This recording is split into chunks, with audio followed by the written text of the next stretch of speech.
Hello friends, this is Amjad. Welcome to Amjad concepts. ఈ రోజు మనము టెట్ లో ఖచ్చితంగా 2 మార్కులు వచ్చే టాపిక్ పాలినామిల్స్ గురించి తెలుసుకుందాం.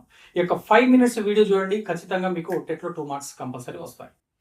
ముందుగా పాలినామిల్స్ అంటే ఏమిటి అంటే ఒక చరరాశి యొక్క పవర్ అనేది నాన్ నెగటివ్ ఇంటీజర్ అయినట్లయితే, ఒక చరరాశి యొక్క పవర్ అనేది నాన్ నెగటివ్ ఇంటీజర్ అయినట్లయితే దాన్ని మనము పాలినామిల్ అంటాము. అంటే ఫర్ ఎగ్జాంపుల్ గా 3x తీసుకున్నాను, మరి ఇది పాలినామిల్ అవుతుందా అంటే ఇది పాలినామిల్ అవుతుంది. ఎందుకు పాలినామిల్ అవుతుంది అంటే చరరాశి x ఉంది, దీని యొక్క పవర్ 1 ఉన్నది. మరి 1 అనేది నెగిటివా పాజిటివా? ఇక్కడ మనకు నెగిటివ్ అనేది మైనస్ లేదు కాబట్టి పాజిటివ్. కాబట్టి నాన్ నెగిటివ్ ఇంటీజర్ అయినట్లయితే అది పాలినామిల్ అవుతుందని చెప్పుకున్నాము. మరి ఇది నాన్ నెగిటివ్ ఇంటీజరే కదా, కాబట్టి ఇది పాలినామిల్ అవుతుంది. 3x అనేది పాలినామిల్. 3x² + 5x + 6 అని చెప్తున్నాను. మరి ఇది పాలినామిల్ అవుతుందా? ఇక్కడ చూడండి, చరరాశి ఏముంది, మనకు x ఉన్నది, దీని యొక్క పవర్ ఇక్కడ 2 ఉన్నది, ఇక్కడ 1 ఉన్నది. కాబట్టి మరి 2, 1 అనేది పాజిటివ్ ఇంటీజర్సే కాబట్టి ఇది కూడా పాలినామిల్ అవుతుంది. మరి ఇంకో ఎగ్జాంపుల్ తీసుకున్నాను, 7 అని తీసుకున్నాను. మరి ఇది పాలినామిల్ అవుతుందా? 7 పాలినామిలా కాదా? 7 కూడా పాలినామిలే. ఎందుకు మరి పాలినామిల్ అవుతుంది అంటే 7 ని మనం ఎలా రాయొచ్చు? 7x⁻0 గా రాయొచ్చు. ఎందుకు అంటే x⁻0 యొక్క వాల్యూ 1 కాబట్టి 7 × 1 7 కాబట్టి 7 ని 7x⁻0 గా రాయొచ్చు. ఇక్కడ కూడా చరరాశి ఉంది, చరరాశి యొక్క పవర్ అనేది నాన్ నెగటివ్ ఇంటీజర్ కాబట్టి ఇది కూడా పాలినామియల్ అవుతుంది.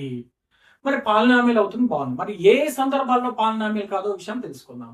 మరి నెగటివ్ ఇంటీజర్ ఇద్దాం, 3x⁻−2. ఇక్కడ నెగటివ్ ఇంటీజర్ ఉండకూడదు అన్నాము, కానీ ఉండేటట్టు రాశాను. కాబట్టి ఇది పాలినామియల్ అవుతుందా? కాదు. అంటే నెగిటివ్ ఇంటీజర్, చరరాశి యొక్క వేరియబుల్ యొక్క పవర్ అనేది నెగిటివ్ ఇంటీజర్ అయినట్లయితే అది పాలినామియల్ కాదు. నెక్స్ట్ కేసులో 3x² 3√x అని రాస్తున్నాను. మరి 3√x యొక్క వాల్యూ ఏంటంటే 3 × x⁻1/2. మరి ఇది పాలినామియల్ అవుతుందా? చూడండి, నాన్ నెగిటివ్ అన్నారు, మరి ఇక్కడ కూడా నెగిటివ్ కాదు, పాజిటివే ఉంది. మరి దీన్ని పాలినామిల్ అనొచ్చా అంటే ఇది పాలినామిల్ కాదు. మరి ఎందుకు పాలినామిల్ కాదు సార్? నాన్ నెగిటివ్ ఇంటీజర్ ఉన్నట్లయితే పాలినామిలే కదా. అంటే ఇది ఇంటీజర్ కాదు కదా, 1/2 అనేది ఇంటీజర్ కాదు కాబట్టి మనకి ఏం చెప్పాను, నాన్ నెగిటివ్ ఇంటీజర్ అయి ఉండాలి. మరి నాన్ నెగిటివ్ బాగానే ఉంది, కానీ ఇంటీజర్ అది ఇంటీజర్ కాదు కాబట్టి ఇది కూడా పాలినామియల్ కాదు. నెక్స్ట్, ఇట్లా డినామినేటర్ లో పాజిటివ్ పవర్ ఉన్నట్లయితే 3/x², మరి ఇది కూడా పాలినామిల్ కాదు. మరి ఇక్కడ ఎందుకు పాలినామిల్ కాదు సార్? ఇక్కడ కూడా వేరియబుల్ యొక్క పవర్ పాజిటివ్ గానే ఉన్నది కదా. అంటే దీన్ని మనం ఎలా రాయొచ్చు? 3 × 1/x² అంటే x⁻−2. ఇక్కడ పవర్ లో రాసేసరికి మైనస్ వచ్చింది కాబట్టి మళ్ళీ నెగిటివ్ ఇంటీజర్ వచ్చింది కాబట్టి ఇది పాలినామిల్ కాదు. అంటే ఈ 3 కండిషన్స్ లలో పాలినామిల్ కాదు, మిగతా ఏ కండిషన్ అయినా పాలినామిల్. ఏ 3 కండిషన్? ఒకటి, పవర్ లో మైనస్ ఉండకూడదు, వేరియబుల్ కి రూట్ ఉండకూడదు, నెక్స్ట్ వేరియబుల్ అనేది డినామినేటర్ లో పాజిటివ్ గా ఉండకూడదు. డినామినేటర్ లో పాజిటివ్ ఏం సార్? నెగిటివ్ గా ఉంటే ఓకేనా? ఇలా ఉంటే ఓకేనా అంటే ఇలా ఉంటే ఓకే. ఇలా ఉంటే ఎందుకు ఓకే అంటే దీని వాల్యూ వచ్చేసి 3x². ఎందుకు ఎలా చెప్తున్నాను అంటే a⁻−m = 1/a⁻m. దీన్నే మనం ఇలా కూడా రాయొచ్చు, a⁻m = 1/a⁻−m.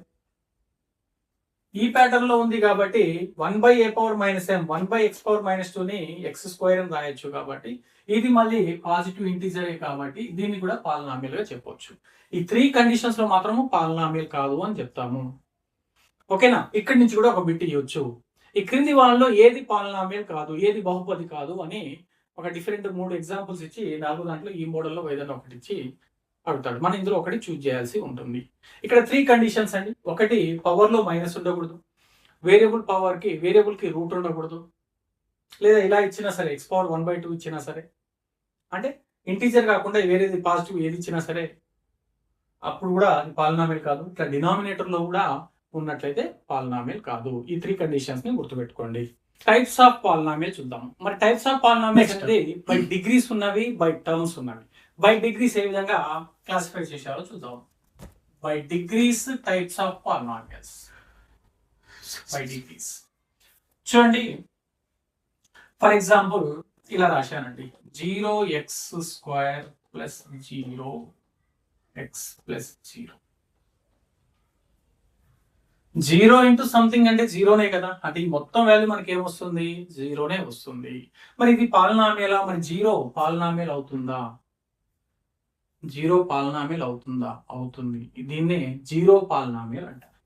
దీని యొక్క డిగ్రీ ఏంది అంటే, డిగ్రీ మనం ఇక్కడ చెప్పలేము, ఇక్కడ డిగ్రీ మనం చెప్పలేము, అంటే జీరో కోఎఫిషియంట్స్ ఉండే వాటికి మనం డిగ్రీ చెప్పలేము, కాబట్టి దీన్ని మనము జీరో పాలినామియల్ అంటారు. ఓకేనా, దీని యొక్క డిగ్రీ అనేది మనము చెప్పలేము, నాట్ ఎగ్జిస్ట్. నెక్స్ట్ ఇలా ఇచ్చాను, జస్ట్ నెంబర్స్ ఇచ్చాను, 2, 3, 7, 8 ఇచ్చాను. మరి దీని యొక్క డిగ్రీ ఏమిటి అంటే, ఇప్పుడు 8 అంటే 8x⁻0గా రాస్తాము, కాబట్టి దీని యొక్క డిగ్రీ ఏమవుతుంది మనకు, 0 అవుతుంది. మరి డిగ్రీ 0 అయింది కాబట్టి దీన్ని ఏ పాలినామియల్ అంటామంటే కాన్స్టాంట్ పాలినామియల్ అంటాం. తెలుగులో స్థిర బహుపది అంటారు, స్థిర బహుపది కాన్స్టాంట్ పాలినామియల్ అంటాం. ఓకేనా, ఇవన్నీ కాన్స్టాంట్స్ కదా, 2, 3, 7, 8 అనేవి కాన్స్టాంట్స్ కాబట్టి కాన్స్టాంట్ పాలినామియల్, స్థిర బహుపది, స్థిర రాశులు ఉన్నాయి కాబట్టి స్థిర బహుపది. నెక్స్ట్ అదే 2x ఉంది, 3x ఉంది, 7y ఉంది, ఇలా ఉన్నాయి అనుకోండి, 8x ఉంది. మరి దీని యొక్క డిగ్రీ ఎంత ఉందండి, పైన ఏమీ లేదంటే డిగ్రీ 1 కాబట్టి, డిగ్రీ 1 కాబట్టి డిగ్రీ 1 ఉన్నట్లయితే దాన్నే లీనియర్ పాలినామియల్ అంటారు, లీనియర్ పాలినామియల్, తెలుగులో రేఖీయ బహుపది అంటారు. లీనియర్ పాలినామియల్ తెలుగులో రేఖీయ బహుపది అంటారు. మరి డిగ్రీ 2 ఉండేవా ఎలా ఉంటాయి అంటే, ఫర్ ఎగ్జాంపుల్ 3x² + 5 రాశాం. ఓకేనా, ఇది 5x ప్లస్ పూర్తిగా రాయాలంటే 5x + 8 ఇది రాశాం కంప్లీట్ గా. ఓకేనా, ఇక్కడ డిగ్రీ అనేది 2 కాబట్టి డిగ్రీ 2 ఉన్నట్లయితే దాన్నే క్వాడ్రాటిక్ పాలినామియల్ అంటాము, క్వాడ్రాటిక్ పాలినామియల్. దీన్ని తెలుగులో వర్గ బహుపది అంటారు, తెలుగులో వర్గ బహుపది అంటారు. నెక్స్ట్ ఇలా ఉందండి, 2x³ + 3x² + 4x + 5. దీని యొక్క డిగ్రీ ఏంటిది, 3. మరి డిగ్రీ 3 ఉంటే దీన్ని ఏమంటాము అంటే క్యూబిక్ పాలినామియల్ అంటాము, క్యూబిక్ పాలినామియల్, తెలుగులో ఘన బహుపది అంటాం. క్యూబిక్ పాలినామియల్ తెలుగులో ఘన బహుపది. నెక్స్ట్ పవర్ లో 4 ఉందనుకోండి, సమ్ ఇలా ఉంది అనుకోండి, దీని యొక్క డిగ్రీ 4 కాబట్టి డిగ్రీ 4 ఉంటే దాన్ని ఏమంటామంటే బై క్వాడ్రాటిక్ పాలినామియల్ అంటాం, తెలుగులో చతుర్థ బహుపది అంటాం. బై క్వాడ్రాటిక్ పాలినామియల్ చతుర్థ బహుపది అంటాం. సరే, ఇదంతా బాగానే ఉంది, మరి డిగ్రీ ఏంటిది సార్, డిగ్రీ ఏంటిది, మరి డిగ్రీని దీన్ని మనం క్లాస్ ఆర్ డిగ్రీ అని చెప్తాము, తెలుగులో తరగతి అంటారు. మరి డిగ్రీ మనం ఎలా చెప్తాము అంటే, చూడండి ఇట్లా సింగిల్ టర్మ్ ఉన్నట్లయితే 2x²y, ఇక్కడ ఇలా ఉందండి, ఇదంతా ఒకటే టర్మ్ కదా. దీని యొక్క డిగ్రీ ఎలా చెప్తాము అంటే, ఇక్కడ 2 వేరియబుల్స్ ఉన్నాయి, 2 వేరియబుల్, ఒక వేరియబుల్ యొక్క పవర్ 2 ఉంది, ఇంకో వేరియబుల్ యొక్క పవర్ 1 ఉంది. సమ్ ఆఫ్ పవర్స్ ఆఫ్ వేరియబుల్సే మనకు డిగ్రీ అవుతుంది, కాబట్టి 2 + 1 ఏమవుతుంది, 3 అవుతుంది. దాని యొక్క డిగ్రీ వచ్చేసి 3. మరి దీన్ని నేను కొంచెం ఎక్స్ట్రా యాడ్ చేస్తాను, 2x² / 3x²y² ఇలా రాశాను. ఇప్పుడు దీని యొక్క డిగ్రీ ఎంత సార్ అంటే, ఇక్కడ 2, 1, 3, ఇక్కడ పవర్ 3 వచ్చింది, ఇక్కడ 2, 2, 4, ఈ రెండిట్లో ఏది హైయెస్ట్ ఉంటే అదే డిగ్రీగా మనం కన్సిడర్ చేస్తాము. కాబట్టి ఈ పాలినామియల్ యొక్క డిగ్రీ ఎంత అంటే మనం ఏం చెప్పాలి, హైయెస్ట్ వన్ దాన్ని 4 చెప్పాలి, అదే డిగ్రీ అవుతుంది. ఓకేనా, నెక్స్ట్ ఇది తెలుసు, ఈ పాలినామియల్ యొక్క డిగ్రీ ఎంత, హైయెస్ట్ పవర్ ఏది ఉంటే అదే అవుతుంది డిగ్రీ, కాబట్టి 4. ఈ పాలినామియల్ డిగ్రీ 3, ఈ పాలినామియల్ డిగ్రీ 2, దీనికి 1, ఇక్కడ ఏమీ లేదంటే 0, ఇక్కడ కోఎఫిషియంట్స్ అన్ని 0 ఉన్నాయి కాబట్టి అక్కడ మనకు డిగ్రీ చెప్పలేము, కాబట్టి దాన్ని జీరో పాలినామియల్ అంటాము. ఈ విధంగా డిగ్రీస్ గురించి చెప్పడం జరిగింది. ఇందులో కూడా ఒక బిట్ వచ్చే ఛాన్స్ ఉంది, డిగ్రీ మీద కూడా బిట్ అడగొచ్చు, క్వాడ్రాటిక్ పాలినామియల్ అంటే ఏంది దాని మీద, లీనియర్ పాలినామియల్ అంటే వీటి మీద కూడా చెప్పొచ్చు. చెప్పుకున్నాము డిగ్రీ 1 ఉన్నట్లయితే లీనియర్ పాలినామియల్ అని చెప్పుకున్నాము కదా. మరి standard form of linear polynomial is ax + b. ఇక్కడ ab అనేవి రియల్ నెంబర్స్ అయి ఉండాలి, అండ్ డిగ్రీ అనేది 1 అయి ఉండాలి. ఏ నాట్ ఈక్వల్ టు 0 అయి ఉండాలి. ఏ నాట్ ఈక్వల్ టు 0గా ఉంటూ ఏ కామా బి అనేవి రియల్ నెంబర్స్ అయినట్లయితే ఇక్కడ మనము దీన్ని లీనియర్ పాలినామియల్ అంటాము. ఓకేనా? మరి zero of the linear polynomial, zero linear polynomial అని ఇక్కడ చెప్పుకున్నాము. Zero of the linear polynomial, zero of the linear polynomial దీన్ని ఎలా చేస్తాము అంటే ఏఎక్స్ ప్లస్ బి కదా, దీన్నే polynomial p of x equal to a x plus b అనుకోండి. ఇక్కడ p of x equal to 0 అంటే ఎక్స్ ప్లేస్ లో మనం ఏం సబ్స్టిట్యూట్ చేసినట్లయితే P of x equal to 0 వస్తుందో దాన్ని మనం జీరో ఆఫ్ గివెన్ పాలినామియల్ అంటాం. అంటే పి ఆఫ్ ఎక్స్ అంటే a x plus b equal to 0, a x equal to plus b ఏమవుతుందన్న మైనస్ బి అవుతుంది. X equal to minus b by a, x equal to minus b by a, x equal to minus b by a. ఈ minus b by ఏనే zero of the given polynomial a x plus b అంటాం. ఓకేనా? మళ్ళీ చూడండి, zero of the linear polynomial, మనం linear polynomial యొక్క standard form a x plus b అనుకున్నాము. A x plus b equal to 0, a x equal to minus b, x equal to minus b by, ఈ minus b by ఏనే zero of the given polynomial అంటాం. ఈ quadratic polynomial యొక్క zeros అనేవి alpha beta అయినట్లయితే, దీని యొక్క జీరోస్ అనేవి ఆల్ఫా బీటా అయినట్లయితే, alpha beta sum of the zeros, sum of the zeros alpha plus beta equal to minus b by a and product of the zeros alpha into beta equal to c by a. వీటి మీద question అడిగే chances ఉంది. Sum of the zeros minus b by a, product of the zeros c by a. దీని మీద question ఏ విధంగా అడుగుతాడంటే ఒక quadratic polynomial ఇస్తాడు. ఏంటది? X square plus 5x plus 6 అనేది క్వాడ్రాటిక్ పాలినామియల్. ఈ క్వాడ్రాటిక్ పాలినామియల్ యొక్క సమ్ ఆఫ్ ది జీరోస్ ని ఫైండ్ అవుట్ చేయండి ఒక బిట్ అడుగుతున్నాడు. సమ్ ఆఫ్ ది జీరోస్ అంటే మనకు ఫార్ములా తెలిసి ఉండాలి, alpha plus beta that is minus b by a. Sir మరి ఇక్కడ ఏ లేదు బి లేదు ఎలా సార్ అంటే దీన్ని దీంతో కంపేర్ చేయండి. ఇది a x square plus b x plus c form లో ఉంది కాబట్టి ఏ అనేది ఇక్కడ 1 అవుతుంది, బి అనేది 5 అవుతుంది, సి అనేది 6 అవుతుంది. కాబట్టి ఇప్పుడు మన ప్రాబ్లంలో మైనస్ బి అంటే ఎంత? బి అంటే 5 బై ఏ అంటే 1, మైనస్ 5 బై 1 అంటే మైనస్ 5. అది సమ్ ఆఫ్ ది జీరోస్ అవుతుంది. ప్రొడక్ట్ ఆఫ్ ది జీరోస్ ఏమవుతుంది? Alpha into beta equal to c by a. మరి ఇక్కడ సి అంటే 6 బై ఏ అంటే 1, 6 బై 1 అంటే 6. ఈ విధంగా వాడు సమ్ అయినా అడగవచ్చు, ప్రొడక్ట్ అయినా అడగవచ్చు. ఓకే, ఇది క్వాడ్రాటిక్ పాలినామియల్ గురించి. కొన్ని సందర్భాల్లో సమ్ ప్రొడక్ట్ ఇచ్చి క్వాడ్రాటిక్ పాలినామియల్ ఏంటిదో కనుక ఫైండ్ అవుట్ చేయండి అంటాడు. అది చూడండి, అది ఎలా చేస్తాము అంటే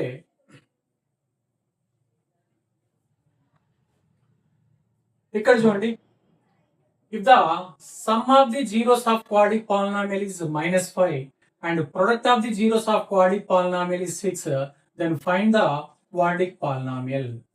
Sum of the zeros of quadratic polynomial is minus 5, product of the zeros of quadratic polynomial is 6, then find the quadratic polynomial. This is the question. ఇలా అడిగి కింద 4 ఆప్షన్స్ ఇచ్చి ఏ quadratic polynomial లో ఫైండ్ అవుట్ చేయండి. Compulsory question అండి. దీంట్లో నుంచి అయినా దీంట్లో నుంచి క్వశ్చన్ అడిగే ఛాన్స్ ఉంది. మరి ఈ ప్రాబ్లమ్ ని మనం ఎలా సాల్వ్ చేస్తాము అంటే k of x square minus x of sum of zeros plus product of zeros. ఇందులో సబ్స్టిట్యూట్ చేస్తే మనకు ఆన్సర్ వచ్చేస్తుంది k of x square okay minus x of sum of zeros is minus 5, write down here minus 5, product of zeros is 6, okay write down 6. మరి ఇక్కడ కే ఏంటంటే కే అనేది constant అండి. Denominator లో మనకి ఏమైనా మిగిలినట్లయితే అది క్యాన్సిల్ అవ్వడం కోసం యూజ్ చేస్తాము. దీన్ని మనం ఇక్కడ ఇగ్నోర్ చేయొచ్చు. X square minus into minus plus అవుతుంది, 5 ఇంటూ ఎక్స్ 5x అవుతుంది ప్లస్ 6. ఇదే quadratic polynomial. X square plus 5x plus 6 ఏమొచ్చిందండి? X square plus 5x plus 6 ఏమొచ్చేసింది అంటే క్వాడ్రాటిక్ పాలినామియల్ ఇచ్చి సమ్ ప్రొడక్ట్ కనుక్కోమంటాడు, సమ్ ప్రొడక్ట్ ఇచ్చి క్వాడ్రాటిక్ పాలినామియల్ ని ఫైండ్ అవుట్ చేయండి అంటాడు. కంపల్సరీ క్వశ్చన్ వస్తుంది, జాగ్రత్తగా చూడండి. మరి ఒక్కొక్కసారి ఇట్లా సమ్ ప్రొడక్ట్ కాకుండా ఒకటి జీరోసే ఇస్తాడు. జీరోస్ ఇస్తే ఎలా చేయాలి చూద్దాం. సేమ్ ఫార్ములా అండి. ఇలా అడుగుతాడు. If 2, 3 are the zeros of quadric polynomial. Question చూడండి, డిఫరెన్స్ చూడండి. Sum of the quadratic polynomial is sum of the zeros is -5, product of the zeros is 6. Then find the quadratic polynomial. ఇక్కడ question వచ్చేసి 2, 3 are the zeros of quadric polynomial. Zeros అన్నాడు అంటే దీన్ని ఒక దాన్ని ఆల్ఫాగా తీసుకోండి, ఇంకో దాన్ని బీటాగా తీసుకోండి. ఇక్కడ alpha plus beta, alpha into beta some product వాడు చేసి ఇచ్చాడు. ఇక్కడ జస్ట్ జీరోస్ ఇచ్చాడు. ఇప్పుడు మనం అలా జీరోస్ ఇచ్చినట్లయితే దాని యొక్క సమ్ చేస్తాము, ప్రొడక్ట్ చేస్తాము. సమ్ అంటే 2 + 3 అండి 5, అండ్ ప్రొడక్ట్ అంటే 2 × 3 6. మళ్ళీ సేమ్ యాజ్ ఇలాగా వచ్చేసింది, ఈ మోడల్లో వచ్చేసింది. మళ్ళీ సేమ్ ఫార్ములా రాయండి. x² - x of alpha plus beta plus alpha into beta. x² - x of alpha plus beta అంటే ఇక్కడ 5, ఆల్ఫా ఇంటూ బీటా అంటే 6. Totally you will get x² - 5x + 6. This is the quadratic polynomial whose zeros are 2 and 3. Okay, cubic polynomial. మరి cubic polynomial యొక్క standard form ఏంటిది? ax³ bx² cx + d. Cubic polynomial. ఇక్కడ మరి number of zeros ఎన్ని వస్తాయి? ఇక్కడ కూడా topic మనం దీని మీద కూడా బిట్ అడగొచ్చు. చూడండి, క్యూబిక్ పాలినామియల్ కి అట్మోస్ట్ 3 జీరోస్ వస్తాయి. క్వాడ్రాటిక్ పాలినామియల్ కి అట్మోస్ట్ 2 జీరోస్ వస్తాయి. లీనియర్ పాలినామియల్ కి అట్మోస్ట్ 1 జీరో వస్తుంది. ఇక్కడ మనం ఒకదాన్ని సింక్ చేసుకోవాలి. అంటే క్యూబిక్ పాలినామియల్ దేన్ని అంటాం మనము? డిగ్రీ 3 ఉంటే క్యూబిక్ పాలినామియల్. మరి ఎన్ని జీరోస్ వస్తాయి? మాక్సిమం గా 3 వస్తాయి. డిగ్రీ 3 ఉంటే 3 వస్తాయి, డిగ్రీ 2 ఉంటే 2 వస్తాయి, డిగ్రీ 1 ఉంటే 1 వస్తుంది. అంటే ఇక్కడ మనము ఇలా గుర్తుపెట్టుకోండి, డిగ్రీ ఎంతైతే ఉంటుందో మాక్సిమం అన్ని జీరోస్ వచ్చే ఛాన్స్ ఉంది. మాక్సిమం అన్ని జీరోస్ అంటే అంతకంటే ఎక్కువ రాకపోవచ్చు, కానీ అంతకంటే తక్కువ అయితే రావచ్చు. మాక్సిమం మాత్రము డిగ్రీ ఎంతైతే ఉందో అన్ని జీరోస్ వచ్చే ఛాన్స్ ఉంది. మరి క్యూబిక్ పాలినామియల్ డిగ్రీ 3 కాబట్టి ఇక్కడ ఎన్ని జీరోస్ వచ్చే ఛాన్స్ ఉంది? 3 జీరోస్ వచ్చే ఛాన్స్ ఉంది. ఆ 3 జీరోస్ ని ఆల్ఫా బీటా గామా అని అనుకుంటున్నాను. Alpha beta gamma. మరి ఇక్కడ ఒక ఫార్ములా రాస్తున్నాను చూడండి. Some of zeros alpha plus beta plus gamma equal to -b/a. Okay, and alpha into beta, beta into gamma, gamma into alpha equal to c/a. and product of the zeros alpha into beta into gamma equal to -d/a. దీని మీద కూడా bit అడిగే chance ఉంది. ఓకేనా? దీని మీద ఒక example problem చూద్దాం, చూడండి. ఓకేనా? డైరెక్ట్ ఇలాగైనా బిట్ అడగవచ్చు. Okay, cubic polynomial ax³ + bx² + cx + d, then alpha into beta into gamma equal to -d/a. లేకుంటే alpha plus beta plus gamma equal to -b/a, alpha into beta plus beta into gamma plus gamma into alpha equal to c/a. ఇలా bit అడిగే chance. Example ఒక problem చూద్దాం. 2x³ 3x² + 4x + 5 ఇలా ఇచ్చాం. దీని యొక్క zeros alpha plus beta plus gamma అయినట్లయితే product of the zeros ఇలా అడగవచ్చు. మనం 3 చూద్దాం. దీన్ని మన యొక్క స్టాండర్డ్ ఫామ్ తో కంపేర్ చేసినట్లయితే ax³ + bx² + cx + d. ఇక్కడ a ఏంటండి? a వచ్చేసి 2, a equal to 2, b equal to ఏమవుతుంది? 3 అవుతుంది. సరే, ఒక చిన్న మార్పు చేస్తాను. ఇక్కడ మైనస్ ఉంది అనుకోండి. c ఈక్వల్ టు ఏమవుతుంది అంటే c ఈక్వల్ టు -4 అవుతుంది. అలా గుర్తుపెట్టుకోండి. d ఈక్వల్ టు ఏముంది? 5 ఉంది కాబట్టి 5. ఫర్ ఎగ్జాంపుల్ ఇక్కడ -5 ఉంటే -5. Okay, now first one, alpha plus beta plus gamma -b/a. minus b అంటే 3 అండి, by a అంటే 2, -3/2. Okay, next alpha into beta, beta into gamma, gamma into alpha equal to c/a. c అంటే -4 అండి, a అంటే 2 times కాబట్టి -2. Third one alpha into beta into gamma minus d by a, minus d అంటే 5 by ఏ అంటే 2 minus 5/2. ఈ విధంగా ఇందులో నుంచి ఒక బిట్ అడిగే ఛాన్స్ ఉంటుంది. కాబట్టి మనం ఇంతవరకు మనం చూసుకున్నా సరే కంపల్సరీ మనకి 1 or 2 క్వశ్చన్స్ మనం ఈజీగా సాల్వ్ చేయవచ్చు. కాబట్టి బాగా ప్రాక్టీస్ చేయండి, మంచి మార్క్స్ తెచ్చుకోండి. మీకు ఈ వీడియో నచ్చినట్లయితే compulsory like, share and subscribe చేయండి. Thank you all.